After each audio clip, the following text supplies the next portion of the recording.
Pessoal, tudo bom? Estamos aqui chegando, mais um papo de quarentena. Cadê meu som? Por que ele não tá tocando? Tá no fone, vai tocar no... Oi, Daisy. Tudo bem, dona Sheila? Vamos trazer aí situações super relevantes. Amanhã também no papo de quarentena. Temos aí... na sequência, vamos falar com o pessoal também da Fibra, que é uma empresa de materiais, né, de limpeza, para a gente poder aí seguir os nossos caminhos. Controle tudo, onde quer que esteja com o nosso aplicativo. Veja exatamente quem é responsável pelo que... Galera vai entrando aí na sala. Você pode planejar o futuro e gerenciar seu trabalho visualmente, como um diagrama. E aí, Adalberto? Mais simples, intuitivo e totalmente focado nas pessoas. Sua equipe fica organizada, eficiente e todos falam a mesma língua. Vamos entrando, pessoal. Vamos se acomodando nas cadeiras. Estou esperando agora o Paulo entrar.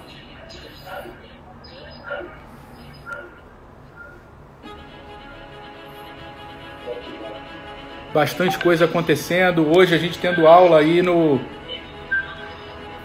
Hoje a gente tendo aula no ING. Aí o Paulo falou que já tá aqui, ele entrou, eu não vi. Tocando um sonzinho, né, Adalberto? A gente lançou aí o negócio, agora tem que seguir. Agora eu vou parar com ele aqui pra gente poder chamar o Paulo. Opa, agora sim vi a sua chamada.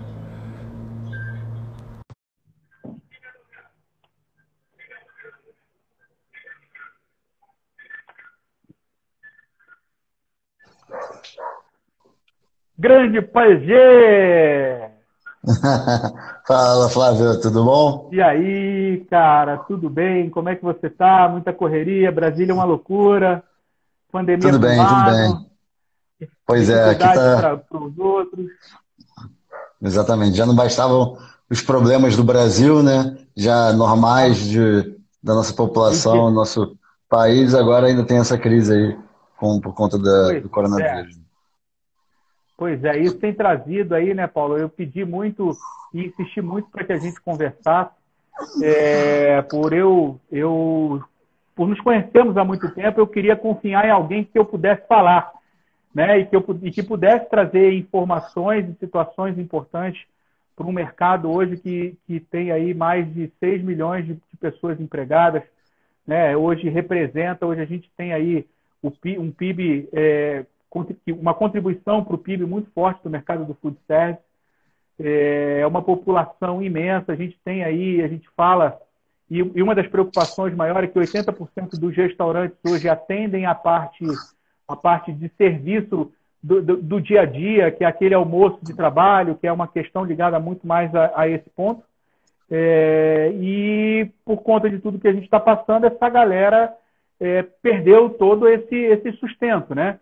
E aí eu queria ver com você qual olhar governamental, Paulo? O que o governo está enxergando para fazer para esse pessoal? O que ele está olhando? Como é que ele olha para esse mercado? Como é que ele olha para o mercado food service? Não, bom ponto, Flávio. Acho que você falou bem, não é só entretenimento, não é só lazer, né? É uma área de serviço importantíssima, até para o mercado corporativo, né?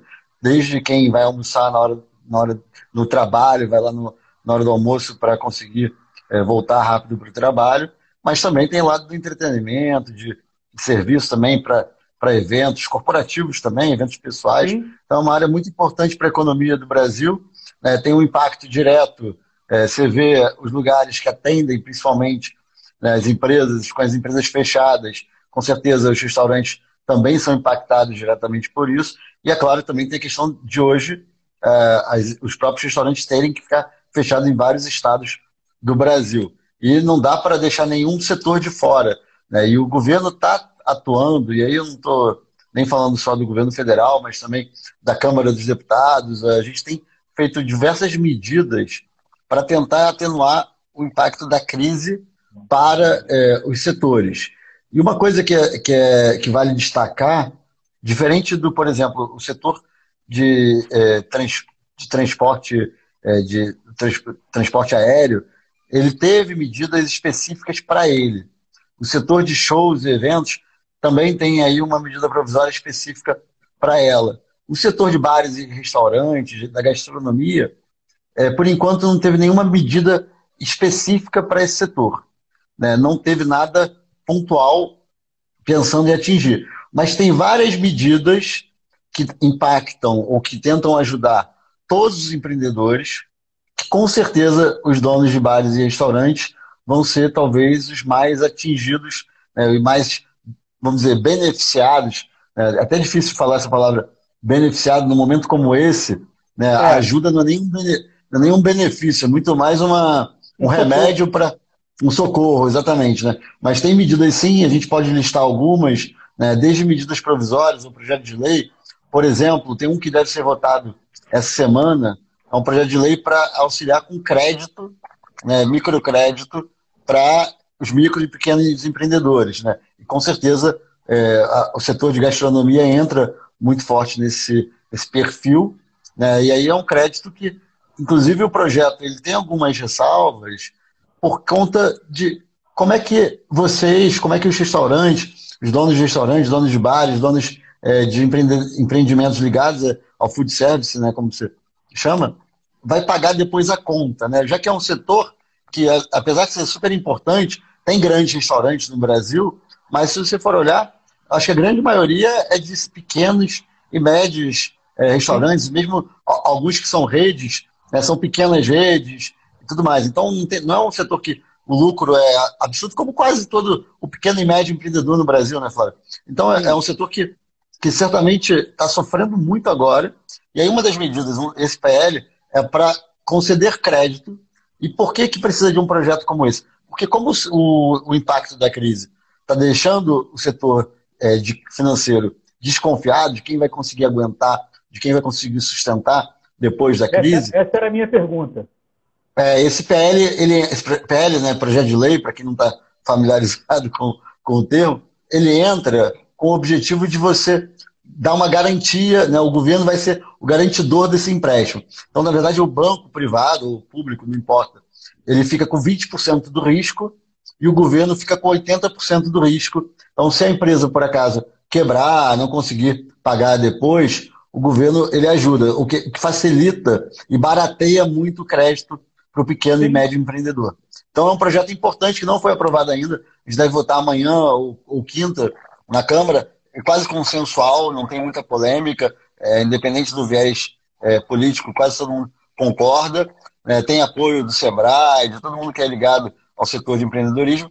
Mas tem outras medidas, por exemplo, uma medida provisória que garantiu que as empresas, aí também, qualquer empresa, possa, nesse período agora da crise da pandemia, suspender ou reduzir os contratos de trabalho, Sim. garantindo que a, a empresa não está demitindo o funcionário, ou seja, você garante para o funcionário também um resguardo para que quando a crise passar, quando o restaurante voltar a abrir, quando a empresa voltar a abrir, essas pessoas mantiveram o seu emprego e elas vão com isso ficar também com uma renda nesse período.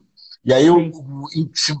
se for a suspensão do contrato, a empresa para de pagar o salário e o governo ele entra com uma contrapartida para sustentar essa pessoa durante um período. Não é 100% do que a pessoa ganhava, mas é uma ajuda que, quanto menor o salário, mais próximo dos Mais próximo vai 100% ficar, né? fica. Vai Sim. ficar. Quando vai subindo, é claro que a ajuda diminui. E, por último, uma possibilidade de você diminuir o contrato. Você não suspende, mas você Sim. diminui a carga de trabalho, a empresa continua pagando uma parte e o governo paga uma outra parte. Então, são algumas medidas que foram tomadas aí pelo governo, tanto o executivo quanto o legislativo, para dar um auxílio, um fôlego, pelo menos, para Sim.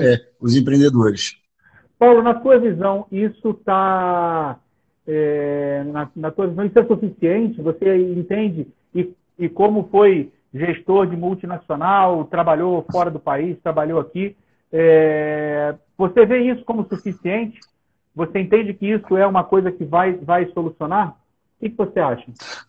Olha, com certeza para algumas empresas, para alguns negócios, isso não vai ser o suficiente, né? Porque é um setor que estava sofrendo muito já, né? Como quase todos os setores no Brasil, a crise impactou todo mundo, né? Então tem alguns negócios que vão penar muito, mesmo com essa ajuda, visto que você já estava sofrendo antes da crise, né? E é um setor que depende não só, a gente falou muito agora do trabalhador, então a ajuda vai ser para manter os funcionários, né, para que eles não sofram tanto, mas tem também os fornecedores, né? E aí Sim. por isso essa ajuda agora do microcrédito, e é uma preocupação que a gente tem, ok, a gente ajuda agora, vai dar uma sobrevida aí para os negócios pelos próximos 2, 3 meses. Mas e depois? A gente vai conseguir garantir que eles vão pagar as contas, né? Porque não adianta você que tem uma margem pequena, você se contrair novas dívidas e depois essas dívidas não serem pagas no futuro. Então, com certeza, tem empresa que vai quebrar, que não vai aguentar, tem negócio que não vai sobreviver a esse momento, mas eu acho que tem que tomar cuidado também, o governo, ele não pode colocar todo o remédio para impactar agora Uma vez, né? a economia de uma vez só. Porque a gente não sabe ainda, por mais que a gente já tenha aí alguma estimativa que de repente agora já em maio, ou ao longo em junho, a gente comece a voltar a abrir as atividades, mas a gente precisa dosar o remédio que a gente coloca na economia para também o governo ter fôlego, né? Porque se o governo também não tiver fôlego, tudo para, tudo quebra. Já era. Então, tem que ser aos pouquinhos meio e entendendo. E uma coisa que a gente tá fazendo muito é ouvir os setores. Por exemplo, vou te dar o exemplo do pessoal, motorista de Uber, que me procurou quando teve aquele auxílio emergencial para os trabalhadores, né, um auxílio de R$ 600 por mês, né, por pessoa, ou 1.200 por família. E eles falaram, a gente ficou de fora. No primeiro texto, eles ficaram de fora, né? E aí a gente aprovou agora, semana passada, uma mudança no texto que integra muita gente que estava fora desse auxílio emergencial, porque quando foi feita a primeira versão, pensaram numa camada da população que era realmente quem estava precisando mais, que era o pessoal mais humilde e tudo mais.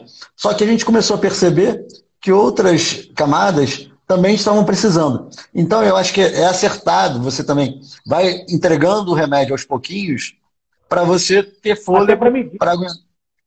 Até para medir, exatamente, para medir o impacto, né? Então, assim, eu acho que tem essas medidas todas que eu comentei, e agora a gente tem que entender como é que a gente vai dar mais apoio caso o apoio realmente não seja suficiente. E a gente está ouvindo muito, e a gente quer que vocês, né, dos diferentes setores, tragam para a gente as necessidades, as dificuldades, para a gente poder levar tanto pela via legislativa, quanto também junto ao governo federal, ou até ao governo estadual também. Paulo, tem uma pergunta aqui do Nobras, provavelmente Rio Grande do Sul. Na tua ótica, quanto tempo a nossa economia leva se a gente extinguir o que a gente está tendo no próximo mês? Você fez alguma leitura frente a isso? Olha, não só eu, mas eu estava agora, às 3 horas eu fiz uma live com o Adolfo Saxida, que é o secretário de Política Econômica do Ministério da Economia, e ele estava falando o seguinte, com a projeção que a gente está agora, ele acha que julho, agosto, as coisas já começam a retomar de forma bastante representativa, né? Então ele acha que agora a gente começa a voltar às atividades aos pouquinhos, né? E é claro que eu acho que os setores que criam maior aglomeração, por exemplo, eventos, show, né, tudo isso vai demorar mais. Eu não acredito que. Aí é opinião pessoal, tá, Flávio? Eu não acredito que isso volte com força esse ano, né? Então, inclusive, quem trabalha nessa parte de food service para eventos, para espetáculos, para shows, vai sofrer mais ainda, porque eu mesmo, né? Pensa só, pessoa física, você vai pensar 2 vezes antes de ir num lugar, ficar assim, né?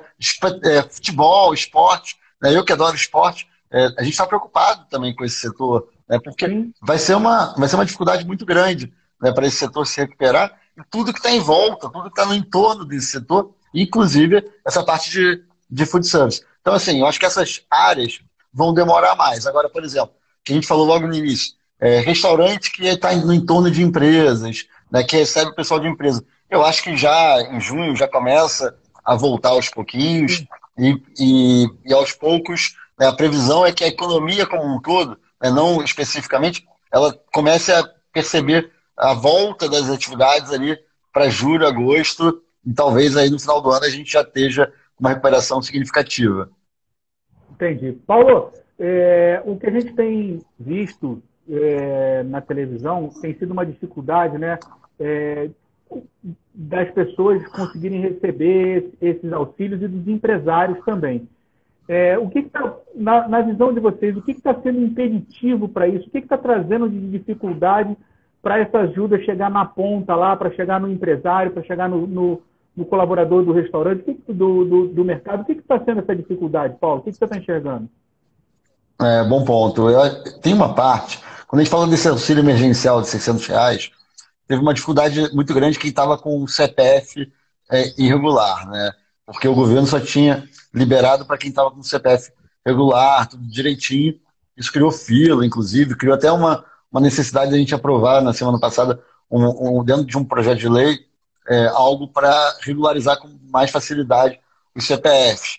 Mas parece que na semana passada, no final da semana passada, o governo conseguiu regularizar, não sei, acho que, não sei se são 9, 10 milhões de CPF, ou 19, não lembro agora o número preciso, para quem recebe esse auxílio emergencial poder receber. Mas antes disso, até antes da questão do CPF, tem que pensar o seguinte: a gente está falando aí de milhões de pessoas no Brasil todo, né, da cidade pequenininha, no Acre, até uma capital como o Rio de Janeiro ou São Paulo, né? E chegar nessas pessoas, você tem a dificuldade, às vezes, que é de escala, quando a gente está falando de uma capital, né, que esses auxílios consigam atender sem ter fila, sem ter toda essa dificuldade que é para você conceder algo para alguém, como também chegar lá na cidadezinha pequenininha, no Acre, né? Então, tudo isso tem que ser levado em consideração. A gente não está falando de uma medida que é feita de forma gradativa, aos pouquinhos, e que o governo teve tempo de se preparar, de se organizar. A gente está falando de uma medida emergencial, de uma medida que foi feita de uma hora para outra, aprovada a toque de caixa, e que as pessoas precisam dela para ontem, né? Então, a estrutura do governo não estava preparada para isso e requer, às vezes, um tempo para se adaptar. Uma das coisas, até aí pensando no micro e pequeno empresário, né, que a gente já colocou até numa das PECs, é uma possibilidade do micro e pequeno empresário conseguir esse crédito na maquininha de cartão de crédito, né, fazer essa ligação. Só que aí você tem o trâmite legislativo, né? A gente aprovou isso na Câmara há 2 ou 3 semanas já, foi para o Senado, lá demorou porque tinha toda uma discussão conceitual se o governo precisava ou não dessa PEC, né, que é uma emenda à Constituição, travou lá, agora foi aprovada e aí voltou para a Câmara. E agora a gente precisa aprovar na Câmara. E aí você tem um lado político também, de discussão entre governo e legislativo, né, toda a parte polêmica aí das discussões, que aí agora... Eu podia parar com esse troço agora e todo mundo se juntar para ajudar a resolver, esquecer um pouquinho esse lado, né, cara? Porque pois é. Discute para um lado, discute para o outro, discute para um lado, discute para o outro, o pessoal está ali na frente morrendo de fome. Exatamente. Porque é uma questão que é difícil. Exatamente. Ô, Flávio, uma coisa que é importante falar, nas primeiras semanas da crise do coronavírus, o Congresso aprovou muita coisa para ajudar nesse sentido, tá? E a ligação entre o governo, o Executivo e o Congresso e a Câmara especial foi muito boa, muito rápida. Inclusive, quem era oposição ao governo, tem que elogiar, estava aprovando, aceitando, colocando regras que facilitariam muito o trabalho do governo. Isso foi a realidade nas primeiras semanas. Mas não estou dizendo nem que agora a disputa política esteja dominando, não. Só que agora a disputa política, provocada aí pelas últimas manifestações, né, falas e tudo mais de todos os lados, ela faz com que as pessoas falem, peraí, também não é assim que a gente vai trabalhar, porque não adianta a gente aprovar aqui e a gente ser atacado do outro lado. Então, isso prejudica um pouco. Mas essa ideia que você falou no início, vamos aprovar, porque a população está precisando, todo mundo estava muito coerente. Eu que sou contra uma intervenção muito forte do governo, do Estado, na economia, estava apoiando agora todos esses programas de intervenção, justamente porque eu sei da necessidade, né, disso nesse momento, visto que a economia não está funcionando. Assim como quem era contra desburocratizar, estava favorável a desburocratizar um bando de coisa, porque sabia da importância disso, tanto do ponto de vista da saúde quanto do ponto de vista da economia. Então, na verdade, a gente estava votando muita coisa de forma consensual, né? Direita, esquerda, centro, estava todo mundo votando e aprovando quase tudo, claro, que era combinado antes, que era organizado antes. Agora que o negócio ganhou um pouco mais de embate político por conta das últimas manifestações políticas que tiveram, né? É uma pena isso, como você falou, que não seja dada prioridade para a questão prática, né? Principalmente para as pessoas que estão morrendo, né? Seja por causa da saúde, por causa do coronavírus, seja por conta da questão econômica, né? Paulo, eu participo de um grande número de debates e diálogos relacionados ao mundo do food service. E uma das principais questões está sendo a restrição frente aos bancos, né? A gente chegou a encontrar proposta de auxílio onde o cara tinha que dar a casa, tinha que dar o carro, ainda ia pagar 22% de juros ao ano. Existe alguma intenção do parlamento, dos deputados e de todo esse consenso do governo em fazer algum tipo de intervenção frente a isso? Porque a gente tem os bancos tentando ganhar rios de dinheiro num momento relativamente bem complicado, né? Relativamente não, bem complicado, onde os empresários vão precisar de ajuda, né, nessa situação. Uhum. Como é que você vê isso? Então, se a gente separar um pouco, né, o tema, a questão do mercado de crédito no Brasil, né? A gente tem isso antes da pandemia, antes da crise de agora, é um mercado que tem que ser muito melhorado. A gente tem um problema muito grande, os juros no Brasil são altíssimos, né? A gente sabe disso, como você falou. Por mais que a taxa Selic tenha reduzido, né, e reduziu muito, que é uma coisa muito boa. 3,75, né? Exatamente, mas isso não chega na ponta, né? Não chega, seja no consumidor que quer comprar alguma coisa a prazo, seja no empresário, no empreendedor que quer investir. Mas tem vários fatores, tá, Flávio? Não é só a questão do lucro do banco. Tem toda uma questão estrutural que a gente precisa rever. E tem toda uma agenda do Banco Central, um tema que eu acompanho muito de perto, o atual presidente do Banco Central.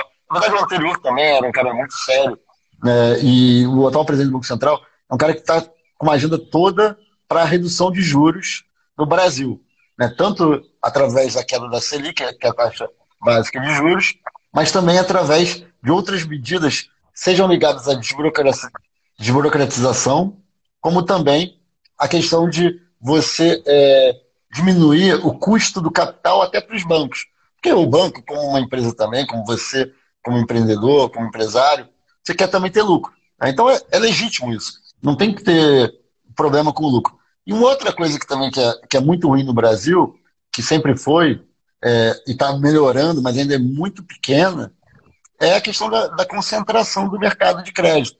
Você tem ali 4 ou 5 bancos grandes que dominam a maior parte do mercado de crédito no Brasil, e agora a gente está começando a ter as chamadas fintechs, né, os pequenos bancos, que estão começando a entrar no mercado financeiro. Você vê aí um efeito já muito positivo disso, é a taxa da maquininha de cartão de crédito, né? Uma coisa que era algo absurdamente cara, né? Seja o aluguel da máquina, seja a taxa... 3,5% e 4%. Já chegou a 5% a taxa da maquininha. Hoje ela está girando ali, em alguns locais, dependendo da negociação, 1%, um pouquinho menos, um pouquinho mais. Exatamente. Hoje você tem o ambulante, né, com maquininha de cartão. Né? Você tem... Está todo mundo hoje com maquininha. Mas como é que você resolveu isso? Você diminuiu a burocracia e facilitou a entrada da concorrência, da competição. Isso provocou uma melhoria no mercado de maquininha. Não estou falando que já seja ideal, não, mas já foi uma evolução muito grande para isso. E a mesma coisa que a gente tem que fazer no mercado financeiro. A gente tem que facilitar cooperativa de crédito, né, que é absurdo, né, e está começando a crescer no Brasil, mas é uma dificuldade que a gente tem ainda muito grande no Brasil, a cooperativa de crédito. Você poderia, por exemplo, ter uma cooperativa de crédito da área do food service, né? E aí, ao invés de você estar pegando dinheiro emprestado do banco que quer ter lucro, você que agora teve lucro e não quer investir, ou não consegue investir em algo que dê muita rentabilidade, você deixa aquele dinheiro ali na cooperativa de crédito e você, um outro empreendedor, outro empresário do food service, pode ir lá pegar esse dinheiro com um preço muito mais barato. É bom para você que sobrou dinheiro, que você vai rentabilizar melhor do que se você deixasse parado no banco, e é bom para o outro empreendedor que poderia pegar aquele dinheiro contigo por um preço muito mais barato. Isso ainda não é uma realidade no Brasil de forma tão disseminada, mas está crescendo cada vez mais. Então são várias medidas, e aí algumas, como eu falei, são tomadas pelo Banco Central, via resolução, via decreto, tudo mais, e algumas cabem a nós, na Câmara dos Deputados, no Senado Federal, propor projetos de lei nesse sentido. Então isso é o que a gente precisa fazer no momento normal, né, no momento sem crise de pandemia, né, de melhorar isso para ter mais concorrência. A maioria dos bancos internacionais saíram do Brasil, né? E aí eu te pergunto, se é tão bom o mercado financeiro no Brasil, se dá tanto dinheiro assim, por que a HSBC, Citibank e outros bancos saíram do Brasil, se dava tanto dinheiro assim? É porque não dá tanto dinheiro quanto a gente acha. Eles têm uma margem muito grande, um juros muito alto, porque eles também têm toda uma estrutura muito cara por trás. E aí entra, por exemplo, legislação trabalhista, né? Os bancos gastam muito dinheiro com a legislação trabalhista, com toda a parte de não só a legislação trabalhista como em si, mas também o sistema judiciário brasileiro, que é muito caro, que é muito penoso para quem quer empreender como vocês, né? Mas também é para o banco. Então eles colocam isso tudo nos juros. Então se a gente desburocratizar, se a gente melhorar as leis, se a gente der segurança jurídica, a gente vai atrair mais investidores, mais bancos, mais fintechs, mais cooperativas de crédito. Isso faz com que também o mercado se desenvolva e a gente tenha mais dinheiro disponível. Um outro ponto também, Flávio, que é importantíssimo, quem é o maior devedor do Brasil? É o governo. É o governo que pega mais dinheiro emprestado e quem mais deve. Se o governo bota uma taxa baratinha para pegar juros, o que você faz? Os juros que o governo está pagando quando ele pega empréstimo está pequeno. Então eu vou procurar outros lugares para eu emprestar, que é o caso agora. E aí isso começa a diminuir. Quando os juros estão lá em cima, para que eu vou emprestar para o Flávio se eu posso emprestar para o Paulo Guedes, que eu tenho certeza que o Paulo Guedes vai devolver o dinheiro certinho, se o Flávio pode ser que ele, por qualquer motivo que seja, ele tem mais chance de quebrar ou de dar calote. E então a taxa Selic, que é muito importante para reduzir, mas tem outra coisa, a quantidade de dinheiro que o governo pega. A gente precisa diminuir a quantidade de dinheiro que o governo pega. Porque se o governo pega muito dinheiro emprestado, sobra pouco para te prestar. Então, a gente precisa diminuir a dívida do governo. E para isso a gente precisa aprovar algumas reformas, como a gente aprovou a reforma da Previdência, mas também outras reformas como a reforma administrativa, para que a máquina pública fique menor. Não é acabar com o serviço público, nada disso, mas é ter uma máquina pública mais enxuta para que o governo consiga pagar suas contas. Mais eficiente, exatamente. Para que o governo consiga pagar suas contas em dia, diminuindo a dívida do governo. Com isso vai ter mais dinheiro disponível. Aí, como você sabe muito bem, se a demanda está muito grande, você pode aumentar o seu preço, né? Agora, se sua oferta aumenta, você pode diminuir o preço, baixar o preço. Isso funciona para o dinheiro também. O dinheiro é um produto como outro qualquer, só que o preço do dinheiro são os juros. Então, funciona a mesma lógica, né, de um produto, funciona para o dinheiro. Então, quanto menos o governo pegar emprestado, mais dinheiro está disponível, mais fácil para você ou qualquer outro empreendedor pegar. Isso é a lógica sem crise do coronavírus. Agora, com essa lógica de crise, é o ponto que eu te falei antes, esse PL, projeto de lei que a gente deve votar essa semana, que coloca o governo sendo um garantidor para o banco, né, fazendo com que o risco diminua, porque esse é o ponto. O banco agora não está aumentando, não está disponibilizando tanto crédito, não é porque ele é malvadão só também, é porque ele está com medo. Poxa, eu não vou emprestar para o Flávio. Pô, o cara tem um restaurante, ele está aí em vias de quebrar por conta da crise. Aí eu empresto para ele, depois ele me paga. Aí eu vou ter que recorrer para a via judicial e tudo mais. Quando o governo entra com esse apoio de 80% sobre o crédito, o banco fala, pô, eu posso emprestar, porque se o Flávio quebrar, o governo vai cobrir pelo menos 80% da dívida dele. Aí o risco Tem diminui. prazo? Tem prazo para essa votação, Paulo, para essa situação? Não tem prazo, mas a gente deve votar amanhã ou quinta-feira na Câmara e vamos torcer depois para que o Senado vote também com certa velocidade. Tá? Então tem essa situação agora que vai fazer. O prazo em si, ele não existe. Não é uma medida provisória, tem prazo, senão ela caduca e tudo mais. Um projeto de lei, não. Tá? Estou dando tchau para a Cris e para Maria Cláudia. Acabaram de mandar aqui um beijo. Também.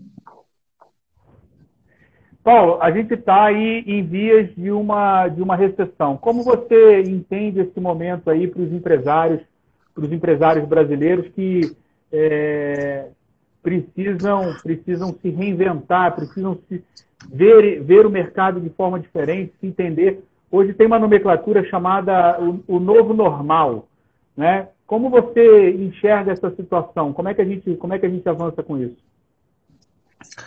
Eu acho que o novo normal, a gente está descobrindo ele a cada dia. A crise do coronavírus está fazendo com que a gente acelere algumas coisas que já estavam acontecendo, né, no mercado como um todo.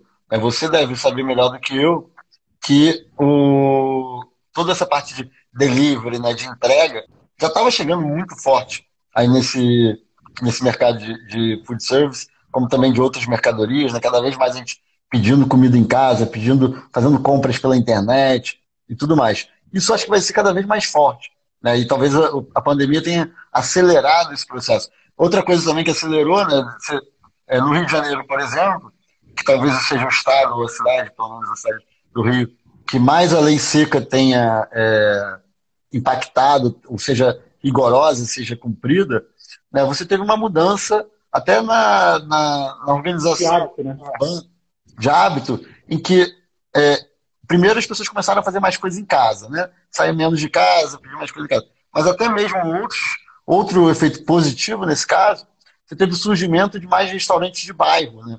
Antes você tinha uma concentração muito grande em alguns lugares do Rio, e agora você teve maior concentração local, ou seja, a pessoa procura mais aquele restaurante que ela pode ou ir a pé, ou ir pagando um Uber, um 99, barato, e não ir até outro lado da cidade para comprar. Isso já tinha sido uma realidade, mas está cada vez mais frequente, e eu acho que a pandemia vai criar isso. Agora, por outro lado, ela cria oportunidades para novas soluções mais tecnológicas, né, soluções que a gente não estava acostumado. Né? Então, acho que quem está atento a essa mudança do comportamento humano, né, não só provocada pelo coronavírus, mas também provocada pela tecnologia ou por outras questões, essas pessoas estão podendo aproveitar dessas evoluções, né, e conseguir com isso se beneficiar no momento de crise. Eu acredito muito que, se você esquecer o lado setorial, né, do comportamento específico para o setor de bares, restaurantes, food service, de maneira geral, eu acho que a gente vai crescer bem nos próximos anos na economia do Brasil por conta de algumas reformas estruturantes que a gente está adotando. Inclusive, essa questão dos juros, né? Apesar dos juros ainda estarem elevados, a gente está vendo aí os juros, a Selic caindo, mas também os juros que chegam no mercado, pouquinho, mas o efeito disso na economia vai ser cada vez mais sentido.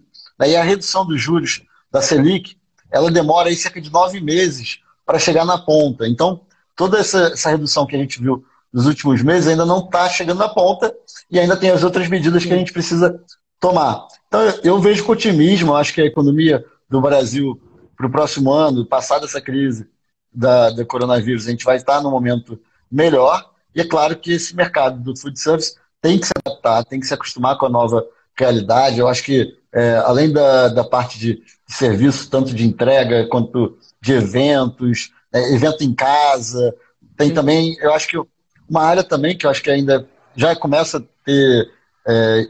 ser explorada, né, mas eu acho que pode ser ainda muito explorada, é até mesmo uma pessoa que quer cozinhar em casa, né, mas quer fazer a sua receita em casa, né, ter todo um apoio para isso, seja com ingredientes, seja com aula, com vídeo aula e tudo mais. Um dos produtos, eu estou participando de uma série de ajustes, né, de um conglomerado de consultores e pessoas para ver realmente como é que o mercado pode se reinventar. E uma delas é realmente a situação de encaminhar os produtos, os insumos para o cara fazer em casa. Então você manda já o arroz do risoto já praticamente cozido, e a dica assim, ó, joga isso aqui, aí depois já vem tudo no saquinho, seu gasocote, já jogando. E depois ele que diz que ele que fez, mas foi ele que fez realmente.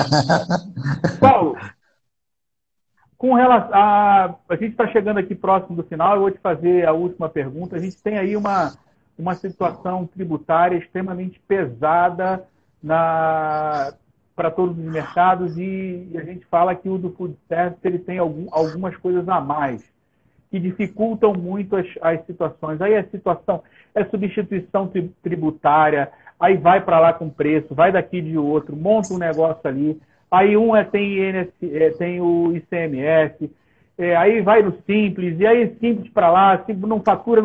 A gente precisa que o governo enxergue essa situação para o mercado. Como que você imagina poder fazer esse tipo de situação? Isso é algo que está assim na tua visão ou não? Não, isso é uma das agendas mais importantes que a gente tem na Câmara, no Congresso, de maneira geral. A reforma tributária foi iniciada no final do ano passado.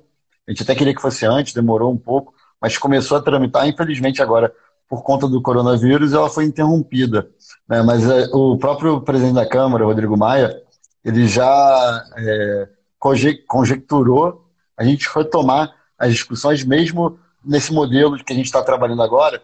Só para vocês entenderem, quem não está acompanhando o Congresso tão de perto, a gente está votando de forma virtual. Tanto a Câmara quanto o Senado estão trabalhando, mas de forma virtual. Eu tenho ido até a Câmara porque tenho pedido para que os líderes dos partidos vão, mas os 500 e tantos deputados, na sua maioria, estão votando online, né? E, com isso, algumas pautas ficaram travadas. E a reforma tributária é uma delas, porque ela estava na comissão, né, antes de ir para o plenário. O que está acontecendo agora é que só o plenário está funcionando e as comissões não. Só que, regimentalmente, uma reforma tributária como essa, ela precisava passar pela comissão, ela era obrigada a passar pela comissão e tinha um prazo de não sei quantas sessões, né, do plenário, não da comissão, mas do plenário, para ela poder ir para o plenário. Como está tendo sessão do plenário, esse prazo está sendo cumprido, mesmo sem ter as reuniões da comissão. Então, o próprio presidente falou, de repente eu boto já, a gente trabalha o texto da reforma tributária, né, virtualmente, né, conversando com os deputados, conversando com as pessoas, e vai para o plenário direto, sem ser votado na comissão. É um tema muito polêmico, um tema que vai trazer muito debate, e é muito difícil votar dessa forma virtual, né? Então, eu acho que vai ter dificuldade, mas eu tenho esperança que a gente consiga votar isso, quem sabe, esse semestre, de forma virtual, mas se não for de forma virtual esse semestre, talvez aí no início, no meio do próximo semestre, mas ainda em 2020. Que ela é, sem dúvida nenhuma, acho que é a grande reforma. A gente falou muito da reforma da Previdência ano passado, que ela era importante por conta do peso do Estado, né, do governo, no nossos impostos e tudo mais, mas agora acho que a reforma tributária, ela realmente ela é reestruturante, né? O Flávio até falou, eu trabalhei em empresas fora e tudo mais. Quando a gente implantou na Michelin, quando eu trabalhava lá, o sistema operacional, o ERP da Michelin, no mundo todo, o Brasil foi o último, por conta da nossa estrutura tributária. E quando a gente começou a implantar aqui no Brasil, os meus colegas franceses, americanos, japoneses, japonês, não, chinês, mexicano, tudo eles falam, caramba, não é possível que essa estrutura do Brasil seja tão complexa assim. E é uma vergonha, né, para o Brasil, é uma vergonha, não só uma Muito. vergonha, mas isso também faz com que a gente não tenha tanto investimento, que a gente não tenha, que tenha toda essa dificuldade. E é pesado, isso custa muito para as empresas. Não só a pequena Sim. empresa, mas até a grande e a média empresa, elas têm toda uma estrutura tributária absurda só por conta dessa complexidade. E aí o tema, Flávio, que é importante, a gente não está falando só da carga tributária, né, do peso dos tributos no nosso bolso, né, mas a forma como é feita. Essa estrutura tributária é tão complexa que gera toda essa dificuldade para quem quer investir. E uma questão relacionada a isso, né? Tem empresários que a gente acompanha e quando a gente chega no final do ano, a gente olha a última linha de lucro e a linha de impostos. E não estou falando imposto de folha de pagamento, não. Estou falando imposto direto. Tá? Direto. Cara, aquela linha de imposto, às vezes, ele é maior do que o que ele ganha. É verdade. O cara tem vontade de chorar, dá desespero. Não, Flávio, se você colocar os impostos indiretos, a folha e tudo mais, passa com certeza do que as empresas. O Estado é um grande sócio, né, das empresas e é um Majoritário. sócio majoritário e que só tira, né? Ele não ajuda em nada, quase. Praticamente. Exatamente. Então, assim, acho que não uma necessidade, é uma urgência, né, a gente aprovar logo essa reforma tributária.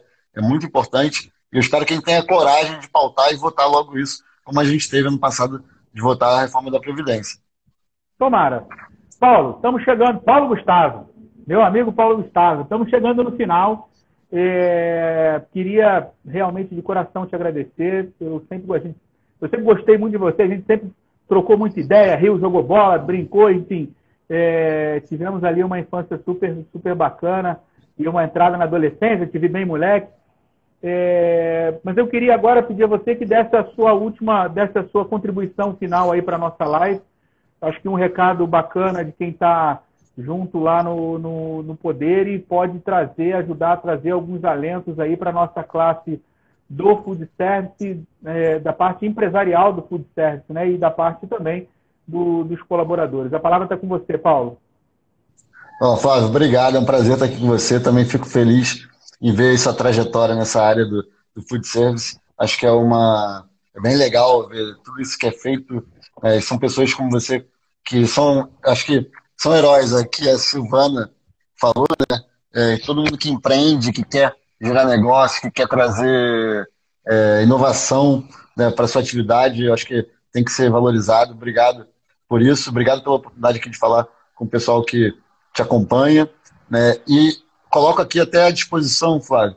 Quem quiser pode entrar em contato comigo, tem aqui meu Instagram, que está aqui na sua live, está disponível, pode mandar direct ou pode mandar um WhatsApp direto, 21 992 60 30 30, não só para falar sobre qualquer tema, mas em especial aí sobre esse setor.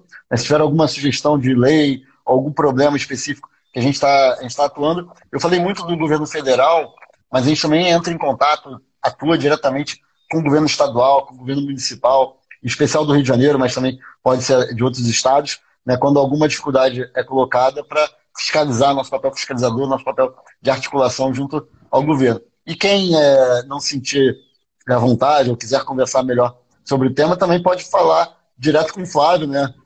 Falar, Flávio, fala com o Paulo sobre isso. Pode concentrar também. Eu faço a ponte. Faz a ponte também. Então o canal aqui está aberto para quem quiser fazer o contato direto comigo, mas quem preferir ir via Flávio, ele faz a ponte. Ele tem meu WhatsApp também, tem meu telefone, e a gente pode ajudar aí. E tragam também como é que está esse impacto, não só da crise, mas também das medidas que a gente está aprovando, se elas estão ajudando, se estão resolvendo, ou quais são as dificuldades, às vezes dificuldades porque as medidas não são suficientes, mas também dificuldades porque elas não estão chegando de fato para vocês, tá? É meu papel como parlamentar fazer essa ponte, fazer essa interlocução com o governo e também propor soluções para todos os setores do Brasil. Então, estou aqui disponível para vocês, quando vocês precisarem de algum apoio, também não só, como eu falei, do food service, mas também de outras atividades, tá bom? Obrigado, Flávio, um abração para você. Paulo, eu sou otimista. Muito obrigado, de coração. Eu também estou otimista, tenho acompanhado algumas situações de perto. Eu torço muito para que a gente consiga sair dessa situação logo. São pessoas como você que me fazem acreditar ainda num futuro melhor frente à nossa política, que tem estado tão desgastada por pormenores. Mais uma vez, muito obrigado. Um grande abraço, um super beijo. Tchau, dona Marisa, Ana Carolina, Maria Cláudia e Ana Cristina. Se não der um tchau para elas vão ficar com ciúmes. Né? É isso aí. Paulo, um grande abraço e a gente se fala, tá bom? Um abração, tchau. Obrigado. E um beijo para a família também. Tchau, tchau. Alô! Então, pessoal, Paulo Gustavo, Papo de Quarentena. A gente hoje teve a oportunidade aí de trocar uma super ideia, onde a gente teve aí condições de entender um pouco mais do que está sendo feito e como a gente está tentando ajudar o nosso mercado. O Papo de Quarentena veio justamente para isso, para poder trazer insights e informações para um mercado que está sofrendo bastante, mas que vai sair ali na frente. Tá bom, gente? Muito obrigado e a gente volta aí amanhã, basicamente no mesmo horário, para trocar mais uma ideia com o pessoal da Galune, com a Solange da Galune. Tchau!